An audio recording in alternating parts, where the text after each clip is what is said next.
Olá, primeiro ano. Sou o Arivan Sampaio, o seu professor de física, e hoje nós estamos aqui para tratar de uma nova aula, um novo conteúdo, né? Agora, lançamento vertical no vácuo. É, Dos assuntos anteriores, nós estudamos um movimento sem aceleração, né? O movimento uniforme, recordam? E em seguida, o movimento com aceleração, o movimento retilíneo uniformemente variado, né? Na última aula nós vimos os gráficos desse movimento. Se a gente for representar esses movimentos através de gráficos, né? Vimos a configuração desses gráficos, resolvemos questões. E hoje nós vamos ver, eu já digo que esse assunto está dentro de movimento retilíneo, ou melhor, está dentro de movimento uniformemente variado.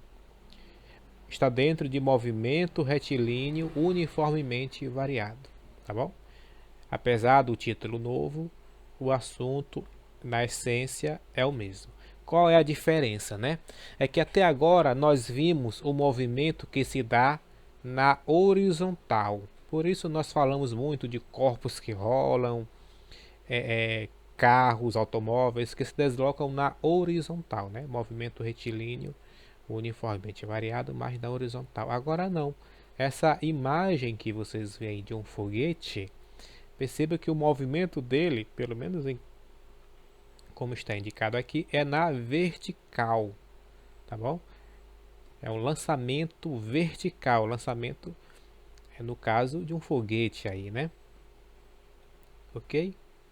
Então, repetindo, agora nós vamos estudar o movimento uniformemente variado, mas na vertical, ok? Mais uma outra informação é que esse movimento na vertical ele vai se dar desconsiderando o vácuo, ou melhor, né, desconsiderando o vácuo na verdade. Na verdade é considerando o vácuo, tá? Esse movimento se dá no vácuo. Para aqueles que têm dúvidas ou nunca ouviram essa palavra, se ouviram não sabem o significado, no dia a dia o conceito mais acessível para vácuo é o vazio, o nada, né?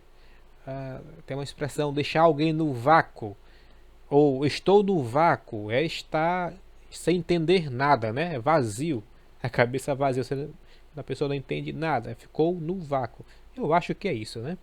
Se tem a ver com vazio, tem a ver com vácuo, tá bom? Muito bem.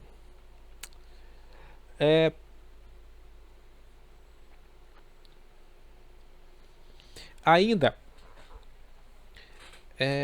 já que nós estamos falando de movimento retilíneo uniformemente variado, né? Eu acabei de dizer que o lançamento vertical no vácuo, esse tipo de movimento é um movimento retilíneo uniformemente variado. Então, significa dizer que nós vamos trabalhar com as mesmas equações que nós estudamos na última aula, nas últimas aulas, né? Como eu disse, a essência do assunto é o mesmo. Agora falando sobre lançamento vertical do vácuo, nós vamos estudar esse assunto em duas partes, tá bom? Vamos estudar em duas partes. Isso porque esse lançamento vertical no vácuo, tá? Ele pode ser no sentido ascendente, né? Ou melhor, pode ser no sentido ascendente, para cima. Você pode lançar algo para cima, verticalmente, assim como o movimento desse foguete. Ou algo pode estar caindo, né? Continua sendo um movimento retilíneo, uniformemente variado. O movimento vertical, retilíneo, uniformemente variado, tá? Então o corpo pode estar caindo ou pode ser lançado. Assim, para diferenciar um do outro, quando o corpo o movimento está para cima, nós falamos de um lançamento, tá? E quando o corpo tem um movimento para baixo, nós dizemos que é uma queda, tá? O movimento está em queda, tá bom? Aqui cabe até ajustar um conceito não, esclarecer para vocês um conceito. Quando o corpo está caindo, nós falamos em queda livre. Vocês já ouviram essa expressão queda livre? O paraquedista cai em queda livre. Na verdade, o paraquedista não está caindo em queda livre, pelo menos aqui no contexto da física. O paraquedista não cai em queda livre, tá? Aqui na física, a queda é livre quando está no vácuo, tá? O paraquedista, quando ele sobe, ainda assim, lá onde ele está, tem ar, tem oxigênio, tem gás carbônico, né? Tem nitrogênio, tá? Então tem gases onde ele está. Então ali não é o vazio. É verdade que não é tão denso quanto na superfície da Terra. Lá pode ser um ar rarefeito, mas ainda assim tem ar, né? O bastante para nós dizermos que não é queda livre. E mais, os aviões não sobem tão alto assim, para o ar ficar tão rarefeito assim, tá bom? Pelo menos os que lançam paraquedistas, né? Se bem que teve um paraquedista que bateu um recorde aí de altitude, e ele foi bem alto. Cabe até vocês fazerem uma pesquisas aí para saber até que altitude ele chegou, né? Muito bem, aí você olha para essa foto, né? Essa imagem que está na tela, e você se pergunta: professor, você acabou de dizer que, como próximo à superfície da Terra tem oxigênio, nitrogênio, gás carbônico e outros gases, por que nós escolhemos essa foto aqui, essa imagem desse lançamento? Está no livro de vocês, esqueci de colocar aqui embaixo, a legenda tem que colocar, mas eu digo aqui, o lançamento do foguete chinês Long March 6 na província de Shanxi, em Taiwan, em 2015, tá? Tem que dar o crédito. Tá. Então essa foto não é a mais adequada para nós falarmos em lançamento vertical no vácuo. Bom, acontece que o lançamento aqui de fato não é no vácuo, na superfície da Terra tem gases, então não é vácuo, né? Mas está relacionado na medida em que os seus componentes, os materiais que ele carrega como seu próprio combustível, assim como as pessoas que ele transporta,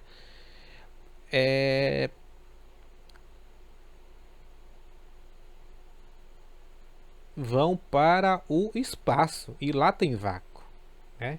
Então, ou melhor, tem que se saber como esse componente, esse foguete, ele vai se comportar no vácuo, né? Então, de alguma forma está relacionado, tá bom?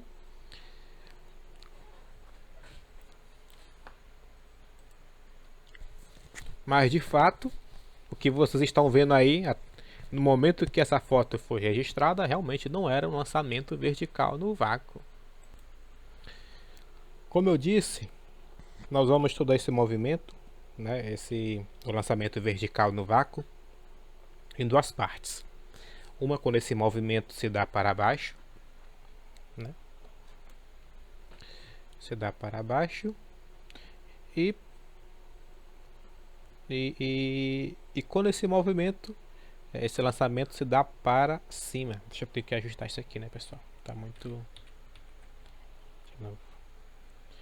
Não sei. Movimento para baixo e lançamento para cima. Muito bem. Então, como eu disse, quando esse movimento é para baixo, nós vamos chamar de queda livre, tá bom? Aqui, o lançamento vertical no vácuo, quando é para baixo, nós vamos estudar ele como uma queda livre, ok? Aí eu recortei esse livro, ou melhor, Desculpa. Eu recortei essa imagem do livro de vocês. Inclusive, eu tenho explorado muito as imagens do livro, que é para deixar vocês mais à vontade com o livro de vocês, tá, pessoal? Essa é a razão de eu ter adotado as figuras do próprio livro, para deixar vocês mais à vontade com o material que vocês têm, tá bom? Então eu aproveitei essa imagem que estava no livro de vocês, e o que nós temos aqui basicamente é o seguinte: nós temos duas folhas de papel inicialmente, né, quando o tempo é zero. Nós temos essa folha aqui aberta, e essa folha é uma folha idêntica, tá? Essa folha aqui é idêntica a esta, só que agora ela foi amassada, né? Fizemos uma bola de papel, tá? Então você sustenta essas duas folhas a uma certa altura, né? E no mesmo instante, quando você considera a contagem do tempo, o tempo igual a zero, você abandona as duas folhas, tá? Na própria sala de aula, o que você espera obter, né? O óbvio é que a experiência mostra que essa folha de papel, essa bola de papel, chega ao solo mais rapidamente que a folha aberta, né? No intervalo de tempo, né, de 0 até 2 segundos, a bola de papel chegou ao solo e a folha de papel aberta ainda estava a meio caminho, um tempo igual a 2 segundos. Ainda estava a meio caminho, ou seja, vai levar mais do que 2 segundos para chegar ao solo. Não é isso? Essa experiência, eu sei que vocês fazem corriqueiramente, e até aqui não tem nenhuma surpresa, né? Vocês abandonam dois corpos, duas folhas de papel, a que está fechada vai chegar mais rápido ao solo. E se vocês abandonarem, por exemplo, uma bola de ferro pesado, né? Uma bola de ferro, como uma bola de futebol, tá? Mas de ferro, para deixar bem claro. E uma bola de uma bola de isopor, tá bom? Uma pequena bola de isopor. Qual vai chegar ao solo primeiro? Isso a pergunta é tão, a resposta é tão óbvia que a pergunta chega a ser boba. Na verdade, a bola de ferro mais pesada, com mais massa, vai chegar mais rápido. É verdade isso. Mas isso é na superfície da Terra e ao ar livre, não é? Mas veja bem, o que nós estamos considerando o lançamento no vácuo, né? O que acontece? O que acontece se nós tirarmos o ar do ambiente? Esquisito, né? Então vamos considerar o seguinte: vamos considerar uma construção, né? Onde você consiga fazer esse experimento dentro dessa construção. E essa construção com paredes bem reforçadas, você consiga tirar todo o ar de dentro desse ambiente. Consegue tirar todo o ar. O que você tem dentro? Ora, dentro só tinha ar. Você tirou todo o ar, ficou o vácuo, né? E lá você insere os seus objetos e tenta reproduzir a mesma experiência, essa da bola de papel que nós acabamos de imaginar, né? O que você espera acontecer? Vai mudar alguma coisa? Pense rapidamente. Muda alguma coisa?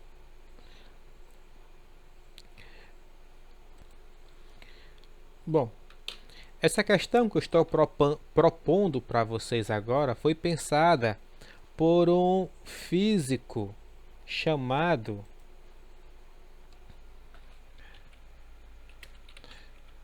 Galilei.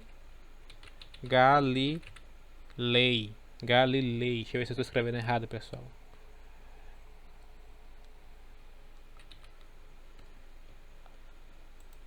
Agora dá para enxergar melhor, né? Galilei. Tá?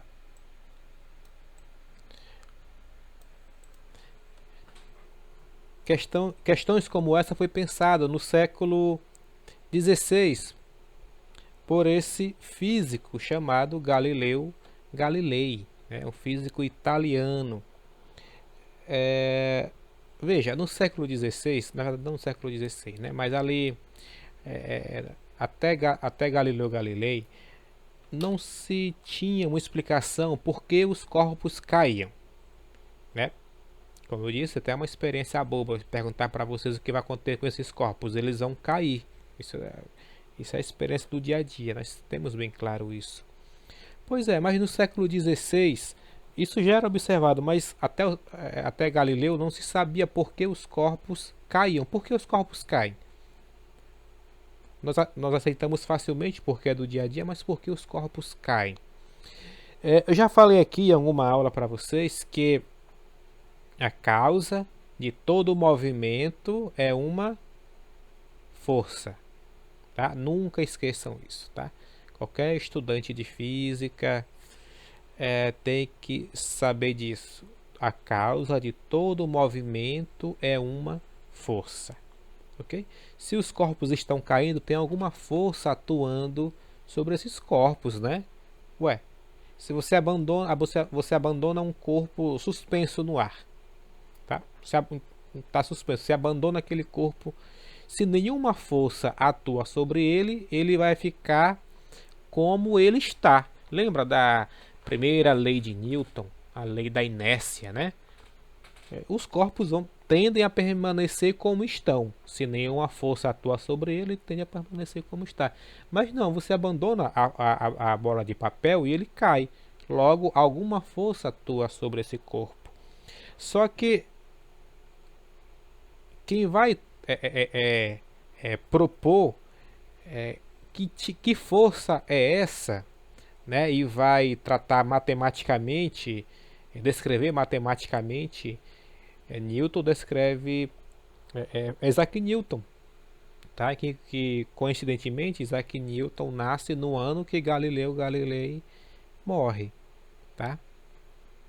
É Isaac Newton, posterior a Galileu, que vai falar sobre que força é essa, né? Inclusive tem até aquela historinha que eu imagino que vocês já ouviram em algum lugar, que ele estava sobre uma macieira, sobre uma macieira, se perguntando por que os corpos caem. Ou melhor, ele não estava se perguntando por que os corpos caem, né? Ele estava abaixo de uma macieira, uma maçã cai na cabeça dele, ele se pergunta, por que os corpos caem?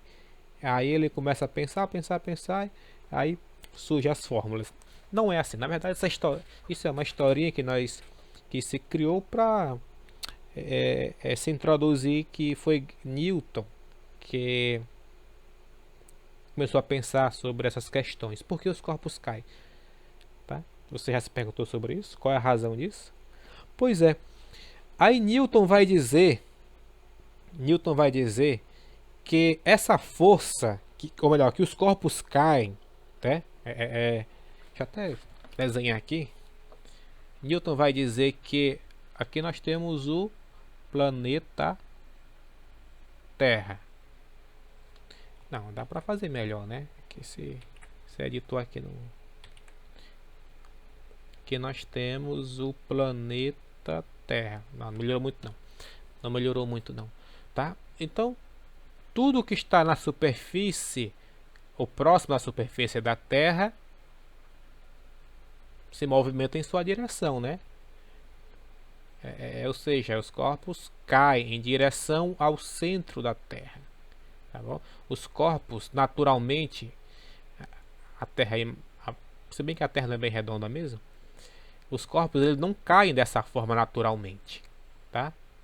Os corpos caem em linha reta, mais ou menos. Vamos considerar isso. Na próxima superfície da Terra, sim, tá? Essas bolinhas azuis são os corpos, seja lá qual o corpo, e essa setinha é o sentido do movimento da queda desse corpo, tá? Os corpos próximos à superfície, é isso que Newton vai dizer, que os corpos próximos à superfície da Terra, eles caem em direção ao seu centro, o centro da Terra. Os corpos não caem em direção a borda da Terra, tá? A direção é ao seu centro, ok? Isso é importante, tá?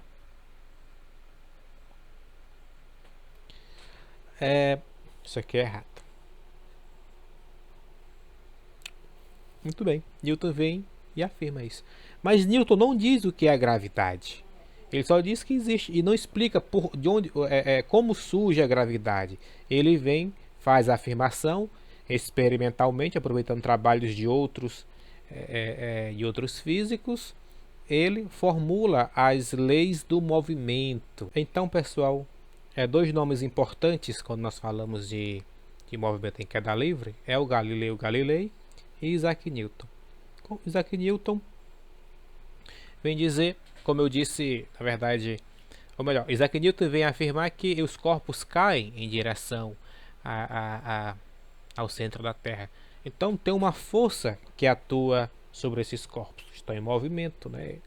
Então tem uma força que atua sobre esses corpos. E essa força, a essa força ele chamou de força gravitacional. E o que causa, na verdade, o que gera, qual é a razão para esses corpos adquirirem essa força? Não é um assunto do primeiro ano, mas basicamente é que próximo à superfície da Terra existe um campo, tá? Um campo, e nesse campo é chamado campo gravitacional, tá bom? Então, basta nesse momento vocês saberem disso, para a finalidade dessa aula. Próximo à superfície da Terra existe um campo gravitacional. Qualquer corpo colocado nesse corpo massivo, colocado nesse campo gravitacional, surge nele uma força, a tal força gravitacional, que o movimenta em direção, naturalmente, em direção ao centro da Terra. Tá bom? Então os corpos caem em direção ao centro da Terra porque está dentro do campo gravitacional da Terra. Vocês já viram esses termos em algum lugar, assim imagina, né? Campo gravitacional da Terra. Gravitacional da Terra. Muito bem? Eu queria falar mesmo dessa parte teórica com vocês, mesmo que só arranhando, mas porque serve de provocação para vocês estudarem mais sobre isso, tá? Então, voltando aqui para a imagem, né, dessa queda dos corpos, então eu parei quando eu perguntei o que acontece aqui se não tiver ar, né? Esse experimento na sala de aula é o que vocês observam, a bola amassada vai cair mais rápida, mas se não tiver ar, tiver o vácuo, o que vai acontecer? Né? Vai continuar atuando gravidade?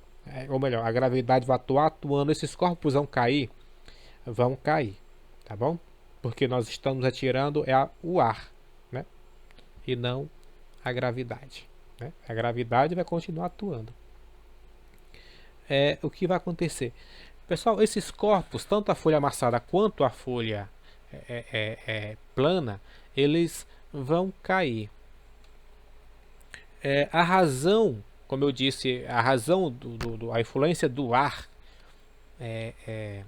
a causa dessa diferença de queda está relacionada ao ar, né?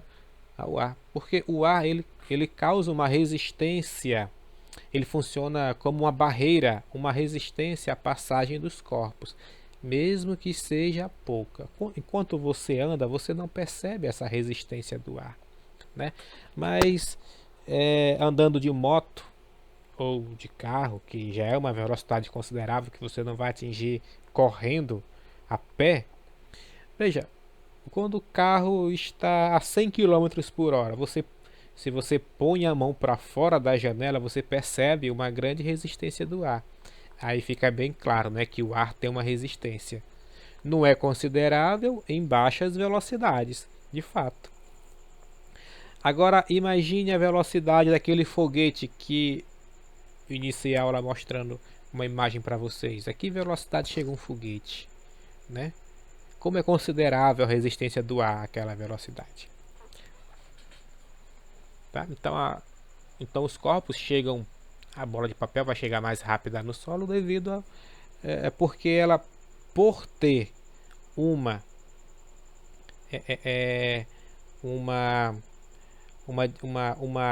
área superficial menor do que a folha quando está aberta, ela vai sofrer menos influência do ar, ok? Entenderam isso? A folha aberta, ela tem uma área maior em contato com o ar do ambiente, portanto vai haver uma resistência, uma influência maior do ar, uma resistência maior do ar ao movimento da queda da folha. A folha amassada, a área de contato da superfície dela com o ar é menor, ok? Lembre-se que a folha é a mesma. Você pode amassar a folha ou esticar, a sua massa é a mesma, tá? Se você puder medir isso em uma balança, você vai perceber que tem a mesma massa. Ok? Então essa é a explicação porque a bola de papel chega mais rápida ao solo, né? A nossa aula de hoje é bem teórica mesmo, é bem teórica mesmo nesse momento, mas para ilustrar melhor o que eu falei até agora, vamos assistir um pequeno vídeo. Irei reproduzir um vídeo aqui, pessoal, que vai ilustrar bem essa queda dos corpos. Vamos lá. Eu tirei o áudio, eu vou explicando aqui para vocês. Não está em português não. Basicamente o que nós temos aqui, ali atrás você já vê a bandeira dos Estados Unidos. Isso aqui é um espaço de propriedade da NASA para experimentos no vácuo, né? Então vocês veem uma espessa parede de concreto e alumínio. Basicamente, vocês vão ver no vídeo. Basicamente o que ele está dizendo aí é o seguinte, ó, interessante isso.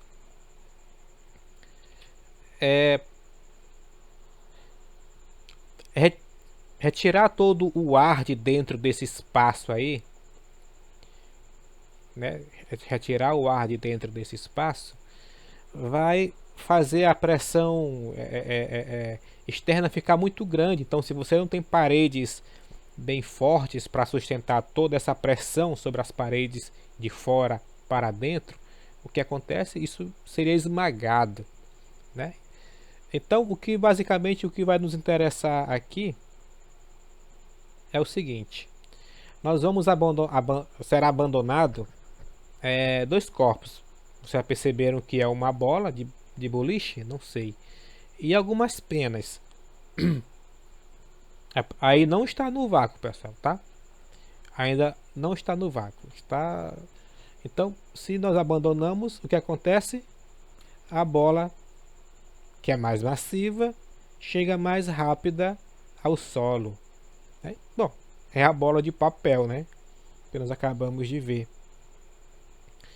Mas o que acontece se nós retirarmos todo o ar de dentro desse grande espaço, né? O que vai acontecer? É o que ele está fazendo agora. Toda essa área será isolada e bombas irá retirar mais de 2.700 metros cúbicos de dentro daquele espaço ali.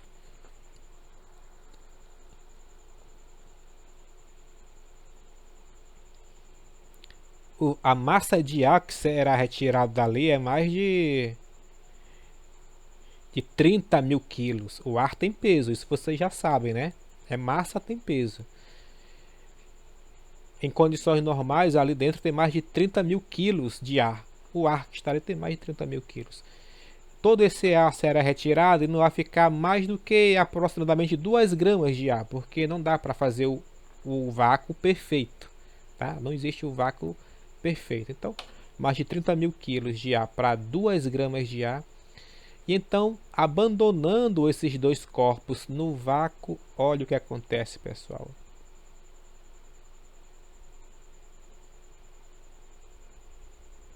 Os dois corpos caem ao mesmo tempo, à mesma velocidade. Parece mágica, parece, né? Como não é do nosso dia a dia, esse tipo de movimento nos parece estranho, surpreendente. E agora eles vão comemorar porque a experiência foi perfeita, né? O registro foi perfeito. No vácuo, os corpos caem ao mesmo tempo. Perfeito. Está a experiência. Está aqui o link. Fique à vontade para visitar, ver todo o vídeo, né? A parte que nos interessa foi mostrada. Então, como nós vimos no vídeo, pessoal, sem resistência do ar, os corpos caem como nós os observamos de costume. Corpos com mais massa caem mais rapidamente, né? Mas se retirarmos o ar, no vácuo os corpos caem com aceleração, com a mesma aceleração. Então eles atingem posições ao mesmo tempo. Inclusive agora há pouco eu disse eles caem à mesma velocidade. Dito assim, gera uma abre a margem para interpretar de modo errado. O correto é dizer que eles caem à mesma aceleração e a mesma velocidade, mas eu deixo bem claro que atingem a mesma velocidade ao mesmo tempo. Por quê? Lógico, pessoal, nós estamos falando de movimento acelerado, nós não estamos dizendo que a velocidade não muda. A velocidade é a mesma. Não. Quando eu digo que a velocidade é a mesma, é melhor dizer que eles atingem a mesma, os dois corpos atingem a mesma velocidade ao mesmo tempo. Ou seja, quando um está com velocidade 0, o outro está com velocidade 0. O outro está com velocidade 2 metros por segundo, né? Os dois estão a velocidade a 2 metros por segundo. Após, os dois estão a velocidade iguais a 4 metros por segundo. Olha só, a velocidade está mudando, mas os dois estão aumentando ao mesmo tempo, porque a aceleração é constante, tá? Se vocês já entenderam bem o que é um movimento retilíneo uniformemente variado, então é muito simples entender esse raciocínio, né?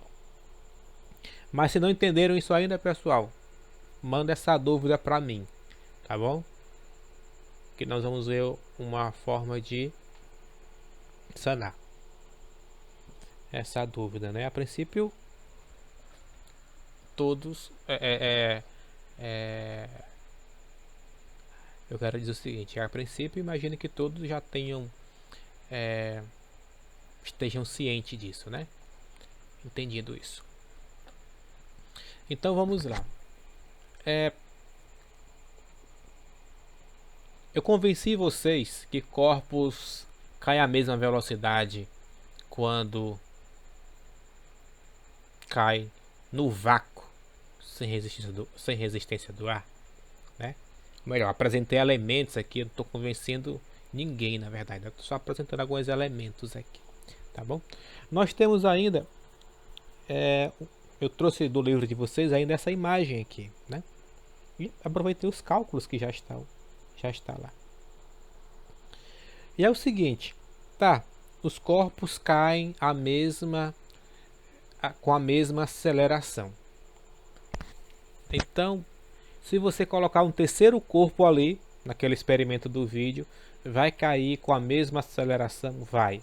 Se eu botar um quarto corpo ali tinha pena, tinha bola de boliche. Se eu botasse uma bola de ferro com aquele mesmo diâmetro, ou seja, muito mais pesado, né? E muito mais pesado do que aquelas penas ainda. Vai cair com a mesma aceleração? Vai. E a pergunta fica: que aceleração é essa? A aceleração é uma informação importantíssima, é o que vai caracterizar o tipo de movimento que nós estamos estudando, o movimento acelerado, né? E a pergunta é: que aceleração é essa? Qual é a aceleração do campo gravitacional da Terra? Qual é a aceleração do campo gravitacional da Terra? Essa é uma pergunta interessante. Esse experimento aqui, com os cálculos, vai nos mostrar qual é essa aceleração. Basicamente o que nós temos é o seguinte: o corpo azul é uma peteca, a bola de gude que nós chamamos de peteca, né? Para mim é uma peteca azul, né? Abandonamos esse corpo de uma altura de 4,9 metros. Então você fotografa esse corpo enquanto ele cai, tira 1, 2, 3, 4, 5, 6, 7, 8, 9, 10, tira 11 fotos, tá? Tirei 11 fotos rapidamente, porque os corpos, imagina que ele cai rápido, né? No vácuo, pessoal. 1 segundo ele estava aqui, 2 segundos ele assumiu essa posição, 2 segundos não, 0,1 segundo estava aqui, 0,4 segundos a peteca estava nessa posição, 1 segundo a peteca estava nessa posição. Então ele percorreu essa distância aqui de 4,9 metros, no intervalo de tempo de 1 segundo, né? Não, você tem espaço percorrido, você tem o tempo. Veja, você coloca essa informação na equação horária da posição do movimento retilíneo uniformemente variado, né? Substitui a posição final aqui, 4,9 metros. A posição inicial lá em cima é referência, você considera a posição 0, está aqui. A sua velocidade inicial quando o corpo abandonado estava parado em repouso é 0. Quando o corpo é abandonado, pessoal, como isso aqui, sua velocidade inicial lá em cima é 0, tá? O tempo foi de 1 segundo, está aqui, 1 segundo, está multiplicando, né? Mais 1/2, que é da fórmula mesmo. A aceleração, está aqui o Azinho de aceleração, inclusive esse A nós já sabemos que é de aceleração, vezes o tempo ao quadrado, ou seja, 1 segundo ao quadrado. Você resolve essa expressão aqui e encontra essa aceleração, deu exatamente 9,8 metros por segundo ao quadrado. É essa, pessoal. Essa aqui é uma das formas de você calcular um experimento bem simples, teoricamente bem simples, né, para você calcular como uma boa aproximação a aceleração da gravidade do local onde você está medindo, né? Existem outros experimentos também que envolvem pêndulos, né? Esses corpos que balançam de um lado para o outro, de um lado para o outro. A frequência com que esses pêndulos oscilam está diretamente ligado à aceleração da gravidade, tá bom?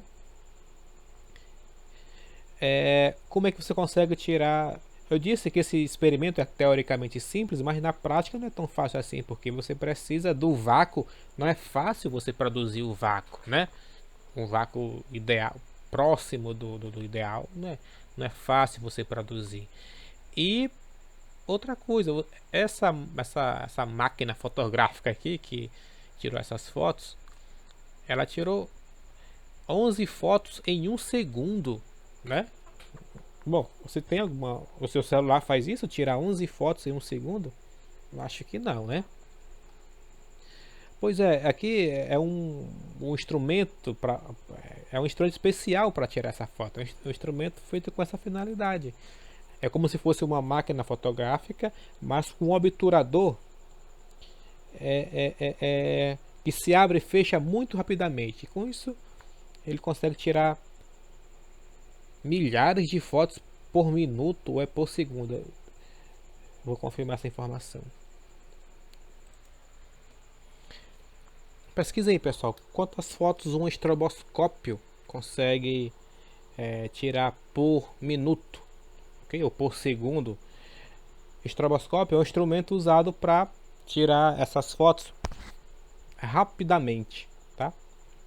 Para poder analisar movimentos que acontecem rapidamente, como por exemplo, a gente usa instrumentos como esse para saber quantas vezes uma mosca oscila as suas asas por segundo. Nossas câmeras convencionais não conseguem medir isso, né? Não conseguem registrar isso. Um beija-flor, por exemplo, tá bom? Então esses instrumentos que é usado para fotografar movimentos rápidos. Então a aceleração da gravidade é 9,8 metros por segundo ao quadrado. Ok? Para facilitar nossos cálculos, nós geralmente arredondamos a aceleração da gravidade, essa aceleração para 10 metros por segundo ao quadrado, tá bom? Por segundo ao quadrado. Ok? Muito bem. Aqui, pessoal, essa aceleração, como vocês já perceberam, ela tem um nomezinho especial, né? É a aceleração da gravidade. Portanto, quando nós estivermos estudando o movimento vertical, tá? No vácuo, nós vamos representar essa aceleração pela letra G, ok? Letra G, G de gravidade, tá? G minúsculo, ok? Então, por exemplo, as equações, elas vão ficar com essa cara, como eu disse, as equações do movimento vertical no vácuo, as mesmas do movimento retilíneo uniformemente variado, pois o movimento é o mesmo, o que muda é a direção do movimento, né? Portanto, chamando a gravidade de G, então as equações do movimento é velocidade final igual a velocidade inicial mais a aceleração agora é G vezes o tempo. A equação horária da posição final igual a posição inicial mais a velocidade inicial vezes o tempo mais 1/2 da aceleração da gravidade vezes o tempo ao quadrado. E a equação de Torricelli também é válida. A velocidade final ao quadrado é igual a velocidade inicial ao quadrado mais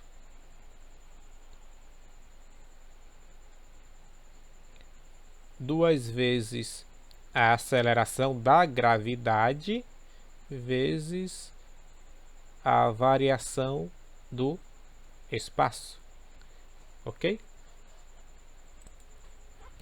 Uma outra informação que nós vamos levar em consideração, pessoal, quando nós estivermos trabalhando com esse movimento com aceleração na vertical, ou seja, o lançamento vertical, é quanto a essa aceleração. Quando é que ela é positiva e quando é que ela é negativa? É o seguinte, quando o corpo estiver em queda livre, tá?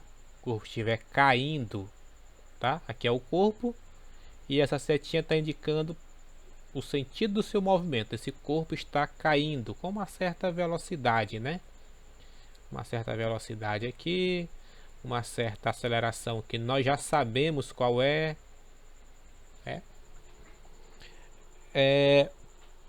Veja, o corpo está se movimentando para baixo, né? O corpo está se movimentando para baixo. E a gravidade, como nós já vimos, ela sempre aponta para baixo. Essa aceleração, inclusive, essa aceleração é a aceleração da gravidade, a letra G, né? Ou melhor, é a letra G. E ela é sempre para baixo também, não é isso? Ela sempre, aqui está a superfície, ó. A gravidade, ela sempre aponta para baixo, para o centro da Terra, lembra? E como o corpo está se movimentando para baixo, ou seja, a gravidade tem um sentido da trajetória, então aqui nesse caso a gravidade é positiva. E quando você lança um corpo para cima, o corpo está aqui, você lança ele para cima, né? Lançamento vertical no vácuo com uma certa velocidade inicial, tal. Velocidade inicial. Quando você lança esse corpo para cima, veja, a gravidade, como nós já sabemos, ela sempre aponta para baixo, para o centro da Terra. E a trajetória, né, o sentido do movimento está para cima, né? Está contrário à trajetória. Então, nesse caso, nós consideramos a gravidade negativa, tá bom? Não esqueçam isso. E agora nós vamos juntar, olha aí.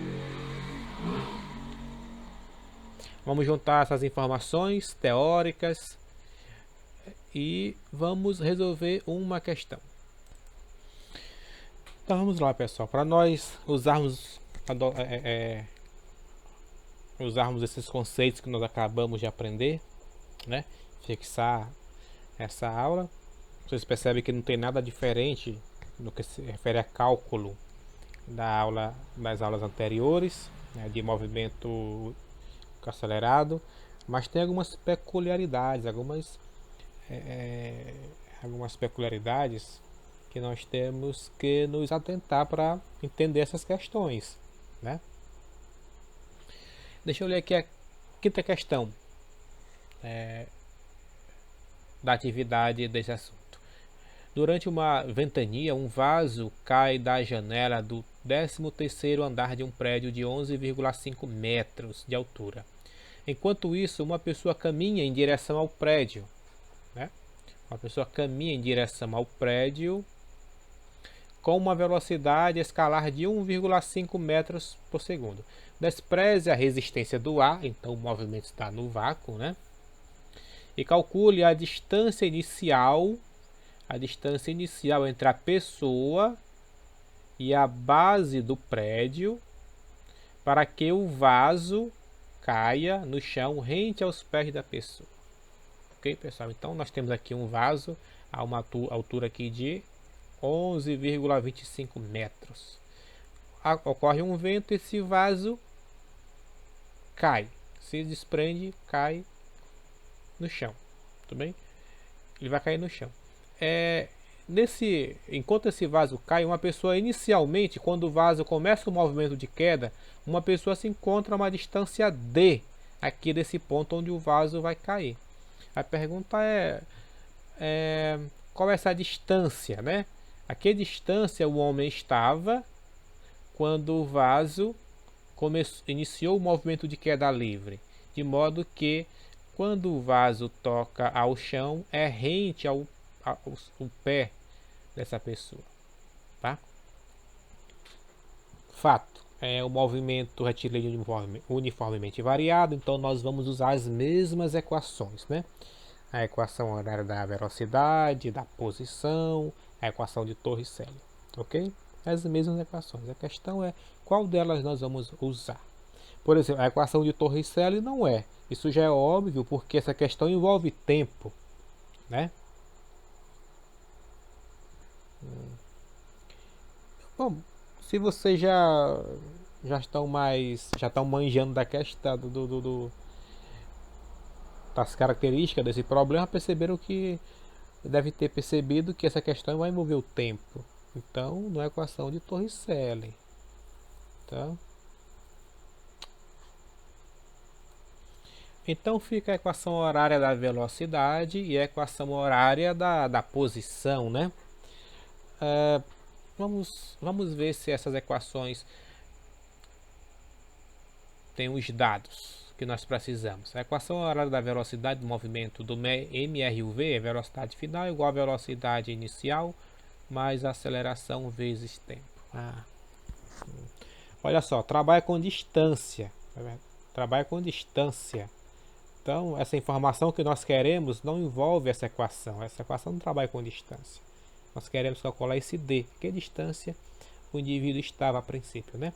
Portanto, não é essa equação aí mesmo. É a equação horária da posição.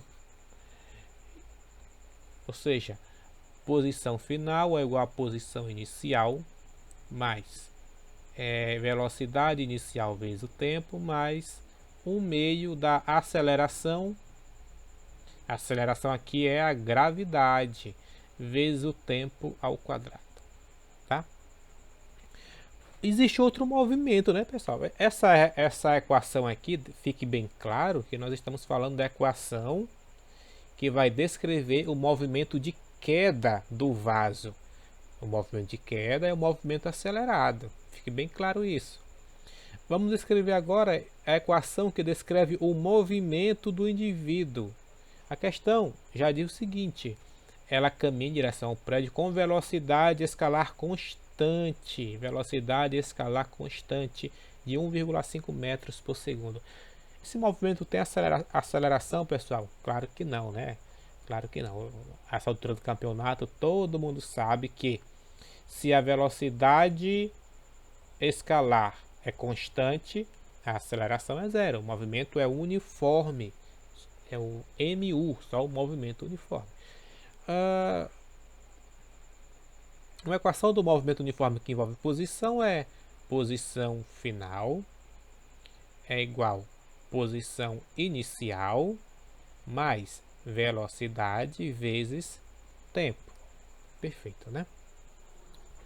E de fato o que nós queremos saber aqui é isso, ó, qual é a posição, esse S aqui, pessoal, é exatamente, veja bem, para ficar bem claro, aqui é o início, essa distância D, ela começa aqui é zero e aqui é uma distância D, ok?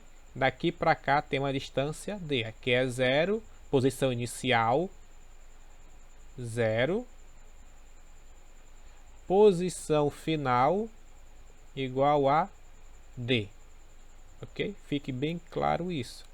Então, para ficar mais adaptado à questão, vamos trocar esse S de posição por D. Vamos lá, a posição final é D, vou botar D minúsculo mesmo.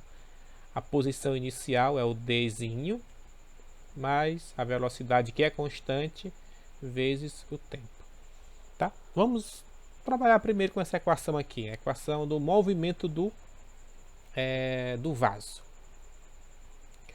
Vamos lá, posição, olha só pessoal, vamos entender bem esse movimento. O vaso estava aqui a princípio, qual é a sua posição, onde é a sua posição inicial? Aqui onde ele se encontrava, antes de iniciar a queda. Qual é a sua posição final? Exatamente aqui, né? Quando ele toca o chão. Então vamos lá. Aqui é a sua posição inicial, né? Que altura é essa aí? 11,25. Desculpa. A posição inicial nós consideramos 0 metros. Daqui para cá, ou seja, da posição desse vaso, a sua posição inicial até o chão tem quantos metros? 11,25. Então eu vou até registrar bem aqui, ó, posição final do vaso é exatamente 11,25, tá? 11,25 metros. Perfeito? Não confundam isso. Nós também falamos em velocidade, né? Quando o vaso estava lá em cima ainda, qual sua velocidade? Essa velocidade inicial é 0. Nunca esqueçam isso, tá, pessoal? Um corpo, quando ele é abandonado, como esse caso, ele estava em repouso, de repente ele começa a cair. Ele foi abandonado, né? Não necessariamente por um indivíduo, ele foi abandonado. Nesse caso, quando é abandonado, a sua velocidade inicial sempre é 0. Isso é abandonar um corpo, ó. Eu não imprimo força nele, ok? Isso é abandonar um corpo. Assim como a pena e a bola caiu no experimento do vídeo, eles foram abandonados. Nesse caso, a velocidade inicial é 0. Agora isso aqui, ó, isso aqui não é velocidade inicial 0. Quando a caneta abandona o meu dedo, na verdade, ela se desprende do meu dedo, ela está sendo lançada, né? Ela já abandona aqui, já deixa os meus dedos, a ponta dos meus dedos já com uma velocidade. Eu lancei ela, apliquei uma força, ok? Mas no caso em questão aqui do vaso, ele foi abandonado. Nunca esqueça, nesse caso a velocidade inicial é 0. As questões não trazem essa informação. Vocês que têm que já pegar aí os bizus que chamam, né? Na verdade não tem nada de bizu, isso aí é intuitivo mesmo, é física. Então vamos trabalhar essa questão aqui do movimento do vaso. A posição final do vaso quando ele toca o solo é exatamente 11,25 metros. Deixa eu ver. 11,25 metros. A sua posição inicial lá no alto, como já sabemos, consideramos 0, a referência. A sua velocidade inicial é 0. vezes o tempo mais 1/2 da aceleração da gravidade. Pessoal, quanto vale a aceleração da gravidade? 9,8 metros por segundo ao quadrado. Mas, para efeito do cálculo aqui, nós vamos arredondar para 10. Fica fácil calcular com o número 10, né? 10 metros por segundo ao quadrado, arredondado. Vezes o tempo ao quadrado. Tá bom? Então, nessa equação aqui, o que vocês percebem? Que nós vamos calcular o tempo. Só apareceu agora o tempo aqui, né? Se nós tivermos o tempo de queda desse vaso, então nós vamos saber quanto tempo ele vai levar, ele vai precisar para chegar ao solo. O indivíduo tem que chegar nessa posição nesse mesmo tempo. Ou seja, o tempo que nós calcularmos aqui será o mesmo tempo que nós vamos substituir na equação do movimento do indivíduo. Agora vocês entenderam então o que nós estamos tentando fazer aqui, né? Então vamos resolver isso aqui.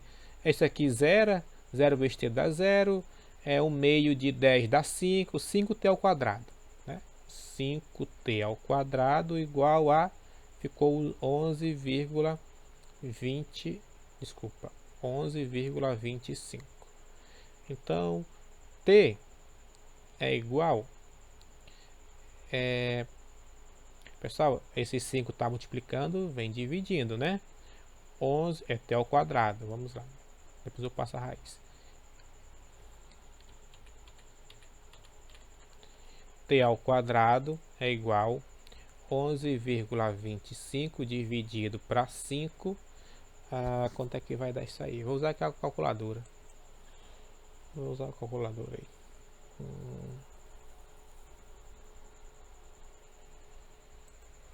Vamos lá.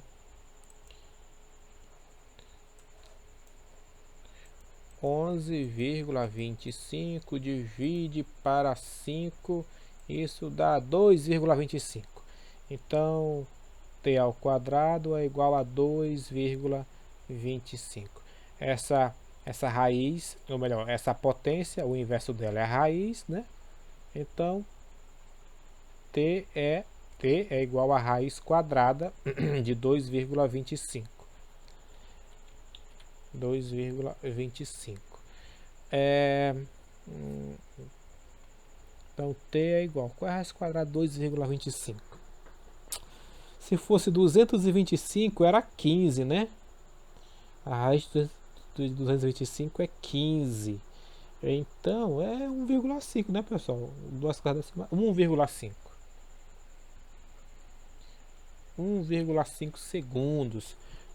Perfeito. O vaso ele vai levar 1,5 segundo para atingir o solo. Então, o indivíduo tem que estar aqui após 1,5 segundos, né? Então, trazendo essa informação para a equação do movimento do indivíduo, vamos calcular esse d, a distância. Então, a distância final que nós queremos saber é igual à distância inicial, que é 0, mais a sua velocidade, a questão diz que é 1,5 metros por segundo, vezes... Tá esquisito isso aí. 1,5 metros por segundo, vezes o tempo, que é 1,5.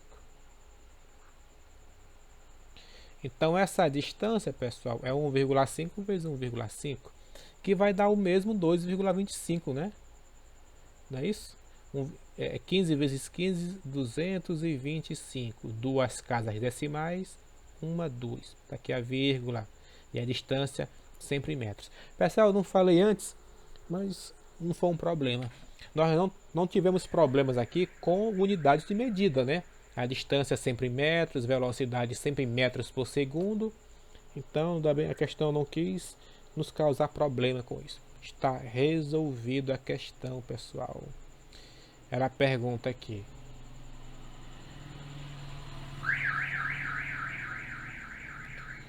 Calcular a distância inicial entre a pessoa e a base do prédio. Essa distância D, né? Entre a pessoa e a base do prédio. Qual é essa distância? 2,25 metros. 2,20. Está resolvida a questão. Pessoal, assim, nós nas questões anteriores eram muito as questões muito parecidas, né? Movimento sempre horizontal. Agora nós diversificamos um pouco mais as nossas questões. Agora envolve o movimento vertical. O movimento vertical também é tão comum quanto o movimento horizontal, né? Na essência, vocês perceberam que não mudou nada. Nós continuamos usando as mesmas fórmulas, né? Na essência não mudou nada. A diferença foi só que, em vez de considerar movimento na horizontal, nós temos movimento na vertical, né? Aparece, é interessante que aparece uma aceleração específica no movimento horizontal. Essa aceleração, desculpa, essa aceleração mudava muito, né? Na vertical, essa aceleração é constante. No movimento vertical no vácuo, tá? É constante. E com isso nós vamos diversificar vamos diversificar essas questões. Nós temos mais uma margem de liberdade, né? Agora não mais só movimento horizontal, como também vertical, mais uma margem de liberdade. Tá bom? Pessoal, nós encerramos nossas aulas por aqui. Nossa aula por aqui. Foi uma aula assim bem longa, uma aula simples, um pouco de teoria, né? Na base, no fundo é o mesmo assunto, tá bom? Fiquem à vontade aí para estudar tanto esse vídeo como recomendo outras fontes. No YouTube tem muitas experiências envolvendo o movimento vertical no vácuo. Aproveitem se vocês puderem, né, tiverem condições de ver esses vídeos, tá bom? Para enriquecer ainda mais o entendimento do movimento vertical no vácuo. Eu vou ficando por aqui. Desejo muita saúde para vocês, que vocês se esforcem para manter, né, o estudo. Não está sendo fácil para ninguém, tá bom? Mas não desistam. No meio de tantas coisas que vocês podem estar fazendo hoje, eu garanto que estudar é uma das decisões mais acertadas, tá bom? Fiquem bem e até a próxima.